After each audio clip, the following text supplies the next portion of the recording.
Welcome to another episode of the Jets Afterburners podcast. Your host here, New York Jets Stand 16. And we have a special guest here in which I will be introducing very shortly. But I do want to just point this out to the average NFL fan tuning in right now. This is a new series. This series is about NFL fans on how they can cope with not having football anymore until August. I'm no doctor or nutritionalist. I'd like to use this platform as an out-of-the-box health perspective in which the ultimate decision is yours, and you should always consult with your physician and do your due diligence before going on any well-being journey. I just feel that a lot of sport fans fall into a vortex of depression when their favorite team's season is over. Many resort to horrible eating habits. I feel if they can harness that energy, that supreme passion for their team into their own well-being, they can begin to realize the beauty of what proper nutrition can do to their lives. Now, with that, I bring on one of the most influential carnivore content creators. He has interviewed over 900 people giving their respective testimonials regarding this amazing, life-changing phenomenon called the carnivore, or also called the lion diet. You can catch him on the famous YouTube channel, No Carb Life. Dave Mack, welcome to the show, my friend.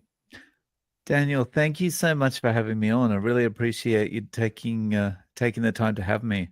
Of course, it's my pleasure. Again, what we're trying to do, we're just trying to create a movement here where there is, unfortunately, a certain lull in which a lot of us fans, especially us Jet fans, we get conditioned on watching our respective teams every single weekend, and we get so hyped up, and we're like, all right, we can't wait to sit down on a Sunday with our families, with our friends, and that's just taken from you. So I know from my own personal life, when those times of the year would happen, there would be a little bit of a depressed state. And I'm like, all right, what now? And so I know I took the initiative where, all right, you know what? I'm going to put myself first, health first. I'm going to start eating well. And one of those things was venturing into something called the carnivore diet. Now, before I begin, I'm going to ask you a very serious question, Dave. Are you ready? I'm ready. Dave, how did you find carnivore? That's a very good question. So, like minds think alike.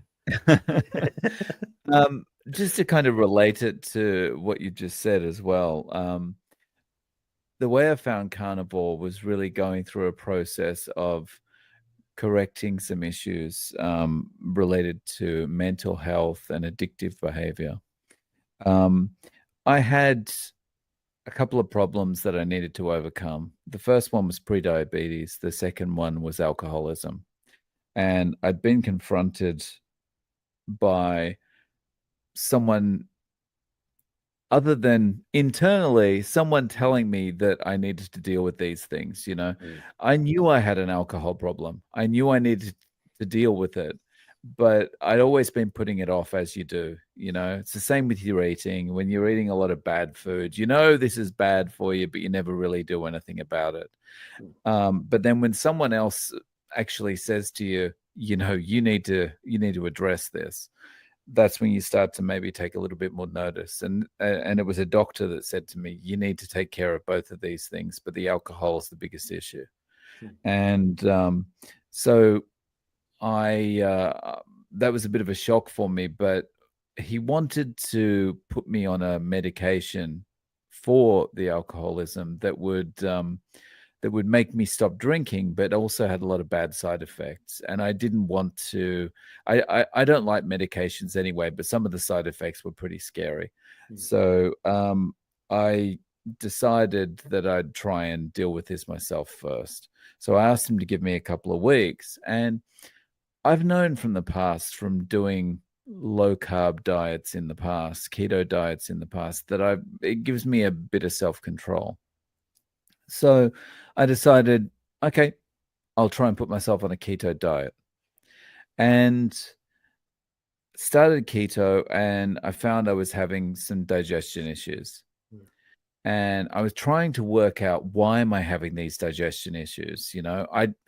I was starting to get a little bit of self-control back, and I was able to stay away from the alcohol in this period of time. But then having digestive problems was like, I don't want this to happen, because then I'm just going to fall off the wagon and go back to the alcohol.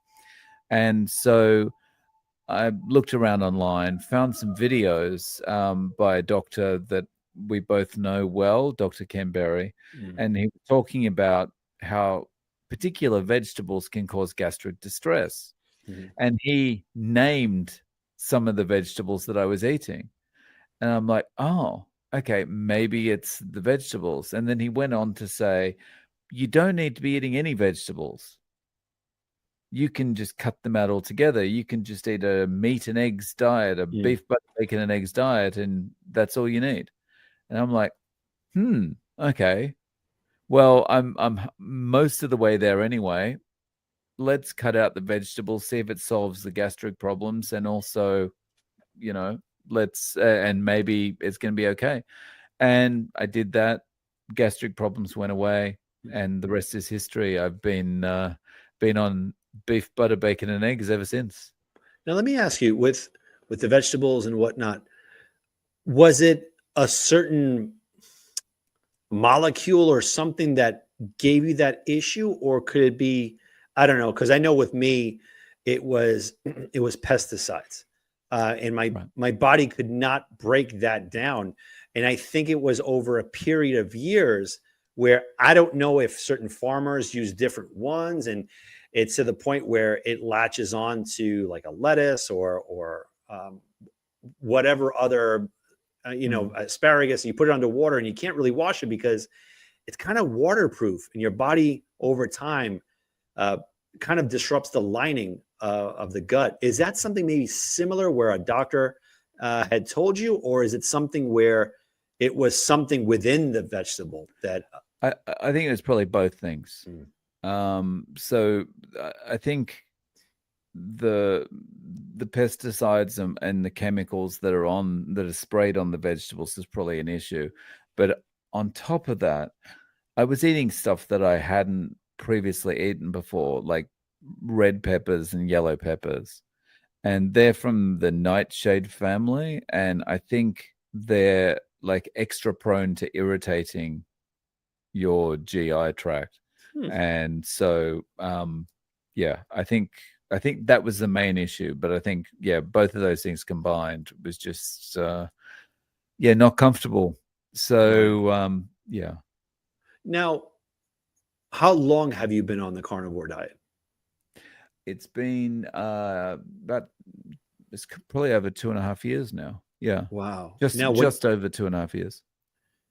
Do you have any temptations or whatnot going back to that lifestyle of, I'm sure, sugars and just the normal, what do they call it? Here we call it the standard American diet, where you're going out for beers, you're going out for like a sandwich. It has to be midday. You're with your friends, you're at work. Is it to the point where, is it tempting, or is it to the point where you just blocked it out? This is my way of living. So, it's gone through stages, right? So at first you have those moments, you have those moments, someone's eating something that looks really nice next to you, and it's like, oh, I really want to have that, But part of how I got into this is what helped me. So because I had the alcohol problem, when I started carnivore, I started by telling all my friends, look, just don't invite me out anywhere. I'm not coming out anywhere. I'm not doing anything. Right. And so I basically blocked everything out for a couple of months and didn't want to do anything. But the magic of doing carnivore is that after you've been doing it for a few months, you have this kind of perspective shift around food. And there's a couple of things that you notice. The first is, like, you don't have an emotional attachment to food anymore. That goes away. Mhm. And the longer you're on carnivore, the more, you can walk past that bakery and smell that bread and smell the freshly baked goods and Mhm. look at all the fancy cakes in the window and all that and feel nothing. And it does take a little bit of time, but eventually your body just kind of goes, well, yeah, it looks nice, but that doesn't resemble food to me anymore. Hmm. And so yeah, you can overcome. It just goes away. It's not even a matter of overcoming the feelings; they just go away. Isn't it amazing how powerful your mind is? Like when they say mind over matter, to a Mm. certain point where once you achieve that, you start looking at things under a different perspective. And that kind of segues to my next question.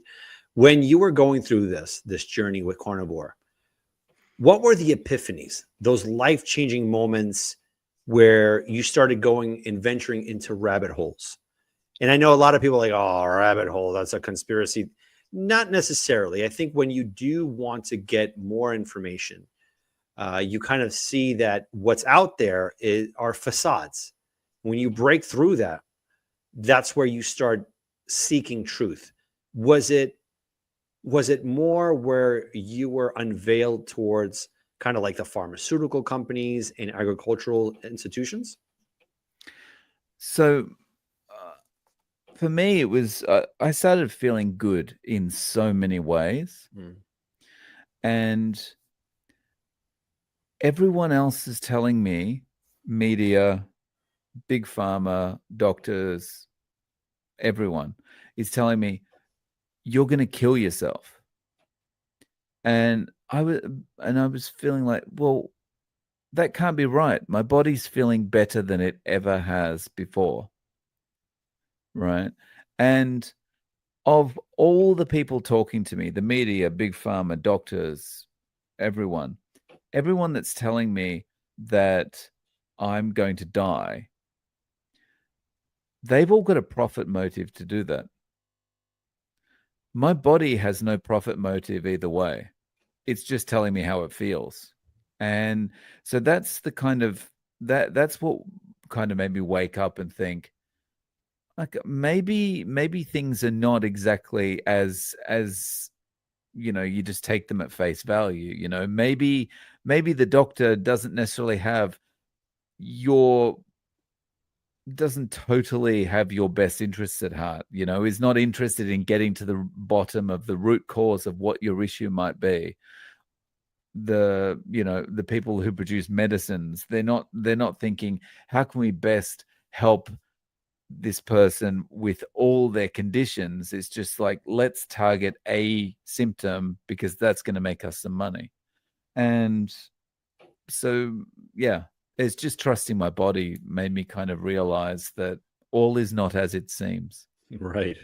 Well, I was watching one of your episodes, and it's called, I believe, Exposed Why They're Hiding the Carnivore Diet.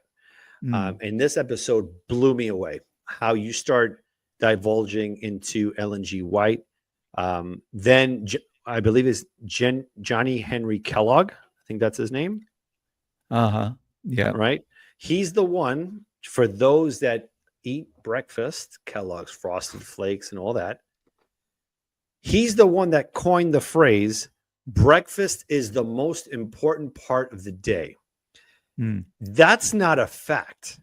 That was the absolute perfect marketing ploy of our history.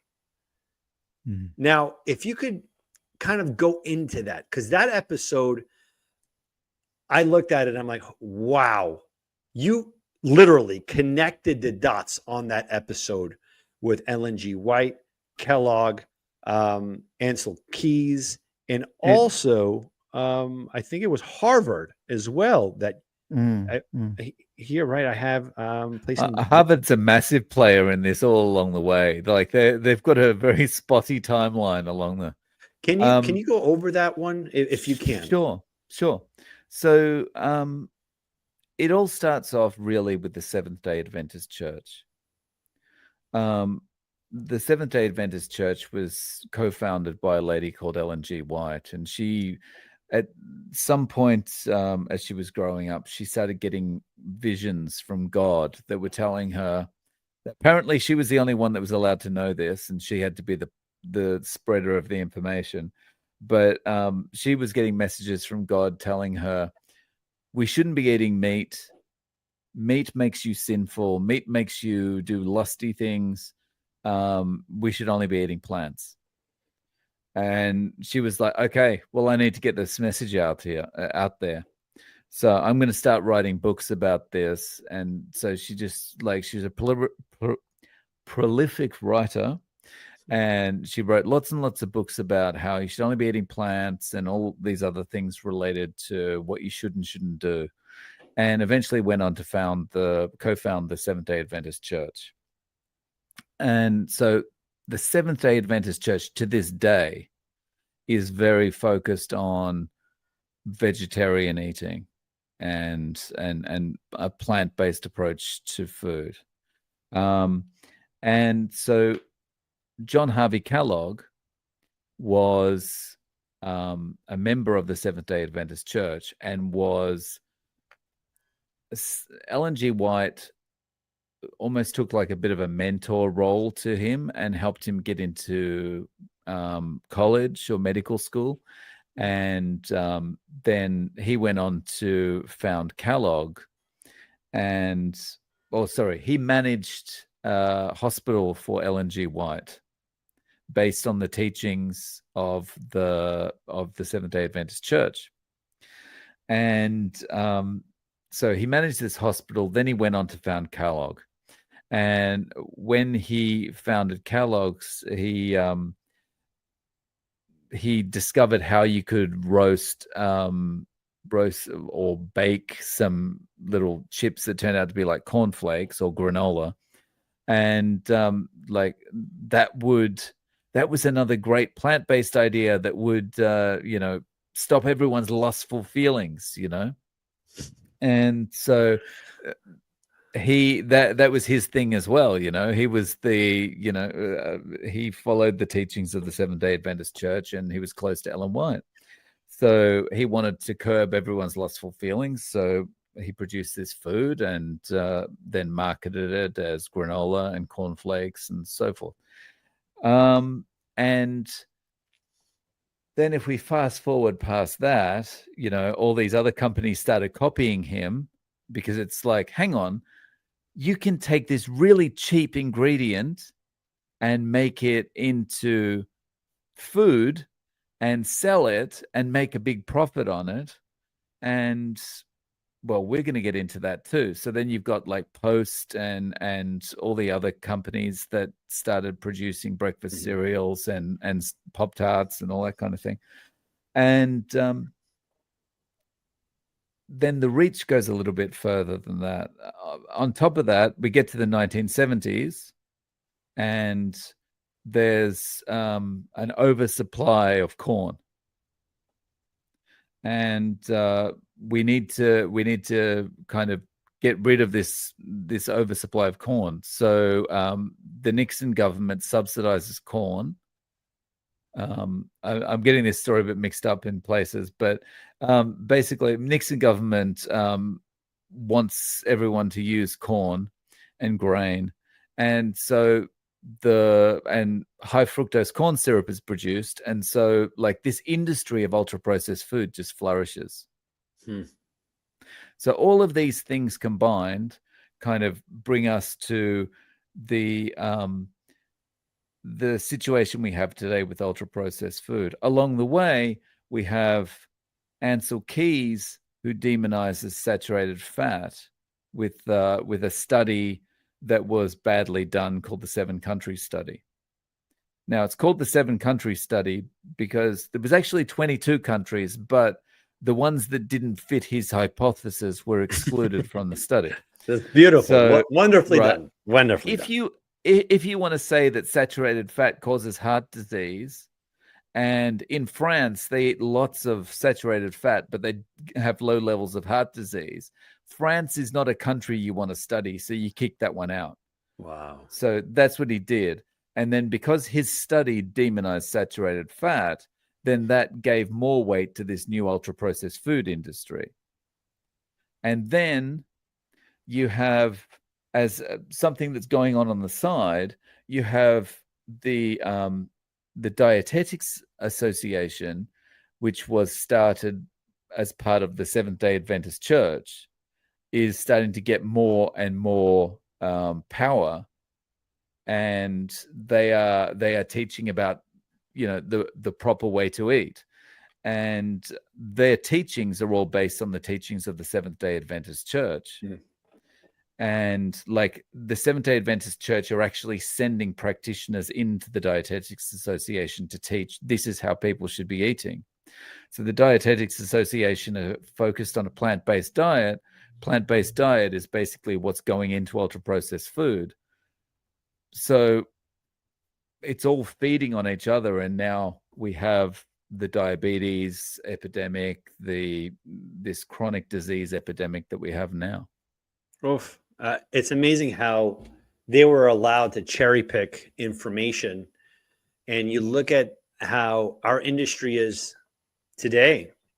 And I know I have had that issue in the past where there's an addiction. There's it's full blown. I know that they had made a study between cocaine addiction and sugar addiction with mice. And after, I believe, a week or 2 weeks, the mice kept going after the sugar more than the processed cocaine. So Right. to me, we're not even test subjects anymore. And this has been going on for years, and they know exactly what they're going through and what they're doing to people. To me, it was losing my free will. And it might seem so odd from someone maybe just tuning in and hearing that. What do you mean by, for me, food it wasn't that I needed it in order to live. It was something that I needed for a vice. So I would have these moments at night just binging on whatever I had up there. Let's say Doritos or donuts, things for the kids. And, you know, obviously shame on me for that, for having these kind of things for the kids. But you get hooked, and I start eating bags of this stuff. Like I'm in front of the TV watching reruns of the same show. And it's like my brain is already getting a high from this ultra processed ice cream. And normal people, like my wife is normal. She's a normal person. Has a scoop of ice cream, Dave. Eats maybe half of it. I'm full. I'm gone. I wait for her to leave. And I get the bucket. And I cut it in half. And I eat it like an apple. Not good. Just to get to that level of that insulin spike. Right. And it's wild because I know you could attest to it too. Insulin is very tricky. It has a level of you're satisfied right now. This is good. Tuesday. Then at Tuesday of next week, you have to reach this level to be satisfied. Before you know it, in the course of a year, you're all the way up here. And that's once it reaches to that point, it's an obesity level where these industries, they have it down to a science, Dave. Don't they have it down to a certain point where pharmaceutical companies, they want you to continue to be hooked on this? Yeah. It's basic. It's basic critical thinking. Like, and anyone that says this is a conspiracy kind of thing is basically just they're naive or trying to shut down debate, right? Critical thinking, like, just look at the motive. What's the motive for, if people are all healthy, what happens to the pharmaceutical companies? What happens to their business model? If people are always healthy and never need to go to the doctor, what happens to the medical profession? They're out of business. Mm-hmm. You know, the only time you need to go to a doctor is if you break a leg, Right. or there's some traffic accident or something. You never need to go to the doctor for a chronic illness. Well, that's 99% of their business is evaporated overnight. So it's just, it's pretty, it's staring us in the face. Mm-hmm. But I think as humans, we want to think the best of people. Like we think, oh, they could never do that to us. And the government sanctions it. So of course it's okay. See, I want to bring something up here because I always felt that there was something wrong here. And I wasn't, unfortunately, I can't even blow this up, but it is a picture of the food pyramid. Let's dive into this one here. And I do apologize that it's so tiny and whatnot. But they've been looking at this. And again, in schools and whatever the case is, this is what it's all about. And if we look at it closely, which I think most people have to do that because it's so small right now, the meats and everything, they're at the top and they're the smallest one. And at the bottom, you have your breads. Again, they're pushing you for high processed carbohydrates. Right. Then they have it compartmentalized to some vegetables to the left, a little bit of fruits, and then the grains. Right. Grains and some cheeses there. And then at the top, you have your fats, oils, and sweets. Sweets, because you have to have sweets. You have to have. So the couple of things about this is like food pyramid. Dr. Gary Fettke from Tasmania in Australia, he has a great saying about the food pyramid. And that's that if you live by the food pyramid, you'll die by the food pyramid. And along the way, you'll look like the food pyramid. Oh my God. So beautiful. The other thing about it is like right at the close to the top of the pyramid, they have like sugar as one of the items you should eat least, right?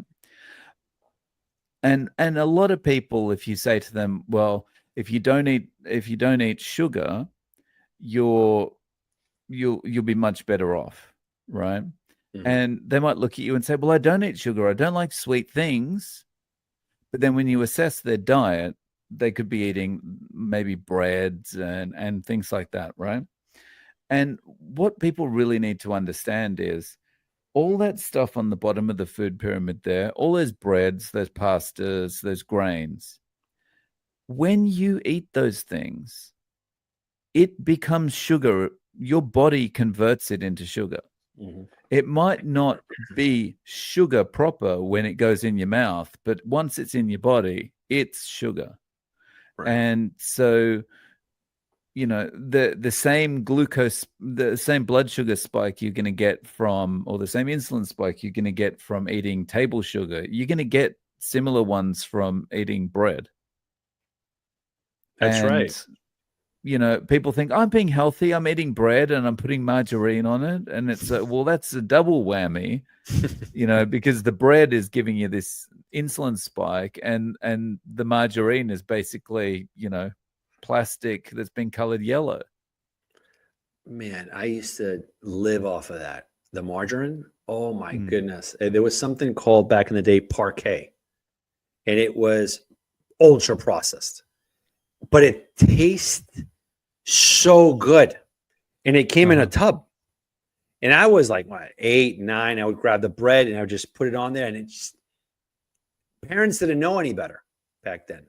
You know, obviously back in the day, parents, I know my parents, they grew up towards the tail end of World War II. So the rations and the foods, you know, that mindset of you have to finish what's on your plate.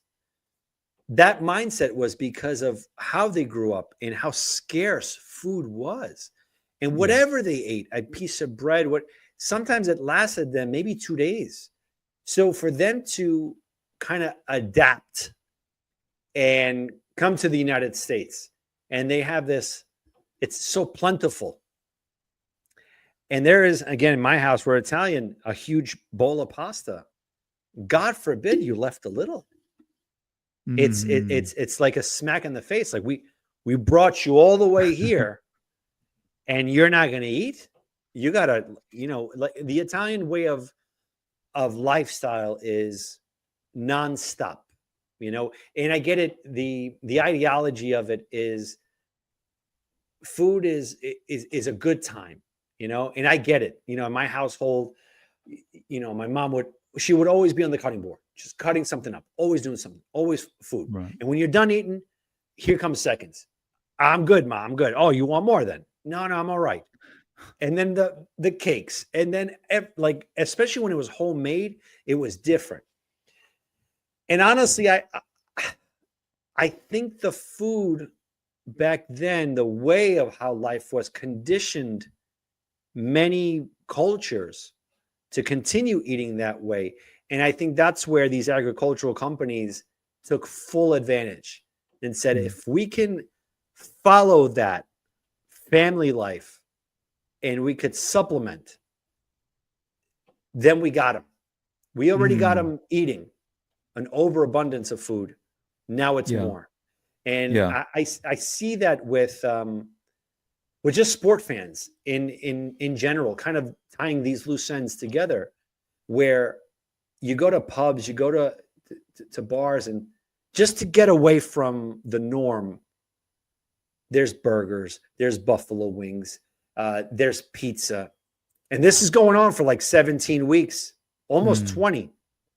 Now the season's over with, and there's that hook, there's that bait that you chewed on during the season, and now the off season happens, and you can't switch that off. You can't, because it's so difficult. But once you have an outlet, and again, I'd like to preface this that, again, yes, we're focused on the carnivore diet, but this is kind of a segue to for the people watching this, and I'm hopeful that people look at this and watch today's program and think, all right, you know what, I got to change. I'm looking in the mirror. I got to do something different because my health is on the line. My life is on the line. These players that I root for right now are enjoying their life on the beaches of Tahiti. They could not care less about my health right now. They're doing their thing. I'm looking for trades, for draft picks, for college players, this and that. They don't care about me right now. To me, my advice is step out of that comfort zone and put yourself first. So when the season comes about, you're in tip-top shape, just like the players you root for, but making conscious decisions. Dave, I got to be honest with you. You are an amazing figure. You definitely changed my trajectory. Your shows and whatnot, how you bring on so many guests, so many testimonials. And this is for the audience watching. Hop on Dave Mack's channel. It's called the No Carb Life. I'm trying to do this justice here, just to showcase to people what this is all about. But Dave, you have brought it down to a science. And whenever I watch your episodes, first thing that stands out is that you allow people just to talk. And I got to give that up, man. That's something I got to learn, man, because I've just been rambling on for like 5 minutes. So I do apologize with that, Dave. What's your secret to that? Well, it's not really a secret. I just, I realized early on when I was doing these interviews, I had lots of prepared introductions and prepared questions, and I had all this kind of structured, step 1, step 2 kind of thing that I was going to go through with the interviewee.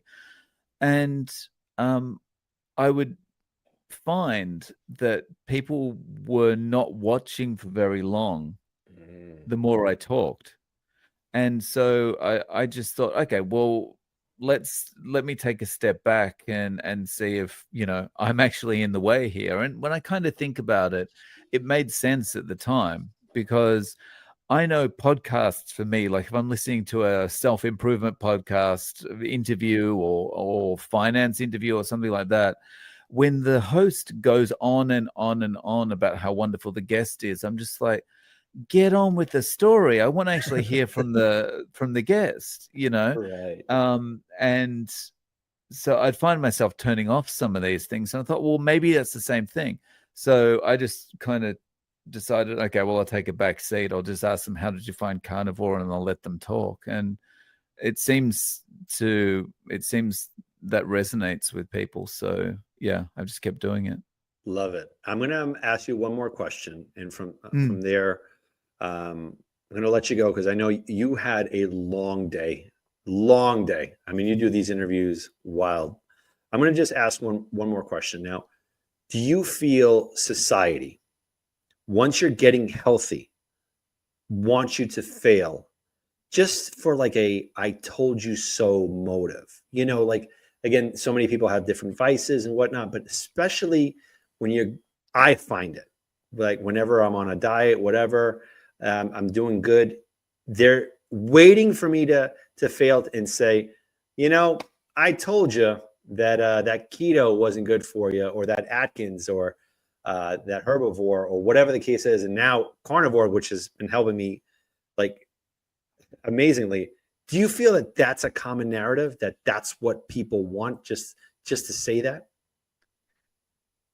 I think there is a level of that, and I wonder if that's maybe exacerbated because of the internet and social media now. I'm not sure, but you know, I think this kind of thing almost starts with a feeling of being threatened, you know, and it could be threatened in a way that me getting healthy might remind a friend that they're not getting healthy, you know, that they're just going about their day-to-day kind of thing. And that feels like that's a threat, or that feels like, you know, I'm showing them up or something like that. And like, if it's someone like, you know, I get this a lot on Twitter or comments on my YouTube channel, like that'll be like that kind of vein. And I think there is an element of, yeah, I want this guy he thinks he's really clever now, but I want him to fail. You know, I'll be happy if he fails. And it's just, yeah, I think it's exacerbated by social media, but I think that's kind of human nature in a way. Now, one last question.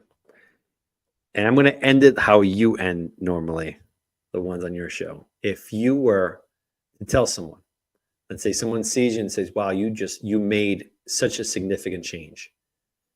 How would you approach answering that question? If I was giving them advice about how to start. So if someone's starting carnivore, it's not going to be easy at first, right? You've been 30, 40, 50, 60 years of living on carbohydrates predominantly, and being addicted to all these super ultra processed foods that are designed to keep you addicted. I would say the best way of handling it is to take one day at a time and just focus on getting through your first day without having any carbohydrate, right? Just eat your meat, eat the fatty meat, because the fat is what's going to satiate you. Eat the fatty meat throughout the day, eat your eggs, eat that kind of thing. Focus on getting through day one without having any carbohydrate. And then when you wake up on day two, you're going to have two thoughts immediately when you wake up. The first one is, I did it. And you're going to feel good about yourself. I got through the whole day. And I feel better. Right. So I slept better, or I just generally feel better waking up, or my joints aren't feeling as bad this morning as they were yesterday morning. Right. So you're going to feel better, and you're going to feel that sense of accomplishment. Right. I did it.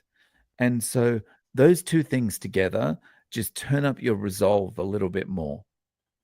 And then, so day 2, all you need to do is focus on getting through today without eating carbohydrate. And then when you wake up on day 3, you're going to have those two feelings again. And that's going to turn your resolve up another notch. And you just keep going like that. Don't think out to the long term, because when you think out to the long term, you think, how am I going to do this for 90 days? How am I going to do this for a year? How am I going to do this for 2 years? That's when you start talking yourself out of doing it at all. And you go, how am I going to do this? How am I going to do this? How am I going to do this? And before long, you're knee deep in bags of Doritos or something, you know. And so why you'd have them up, why you'd be wearing them as shoes, I don't know. But anyway, like, it's don't focus on the long term, just focus on one day at a time. And you never have to think out to the long term. And it just, at some point, it'll be different for everyone, but at some point, be 2 weeks in, it'll be 2 months in, it'll be 3 months in. But at some point, a switch is just going to go off, and you're just no longer going to be thinking about carbohydrate.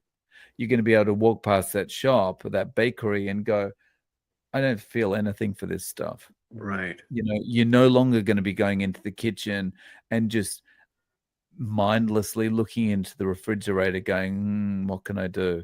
What can I eat? You know, all that's going to stop. But it starts with just focusing on one day at a time. That's so true. I mean, you preached facts right there. And it's so true. Right now, when I go upstairs, right from the studio, I'm going straight to bed. That's it. But it was never the case. I would get out of the studio. It's 10 p.m. right now. I'm leaving. I'm going to go upstairs, eat a sleeve of Oreos. I didn't know the difference between a cereal bowl and the sleeve of Oreo cookies, just dunking them and just eating. But it's gone. Well, truth is, there's not much difference between the two. There is none. 100%. Dave, listen, I got to tell you, thank you so much for taking this opportunity, for being so authentic, so genuine. And you always spit facts, and we love it. And everything that you do for this community, keep rocking it. And just, where can people find you, Dave? Best place to find me is on YouTube. You can search on No Carb Life, or just put my handle in, which is @0carb. Very cool. Dave, thank you so much, man. Have a great night. Thanks so much for having me on. I really appreciate it, Daniel. Absolutely. We'll definitely keep in touch.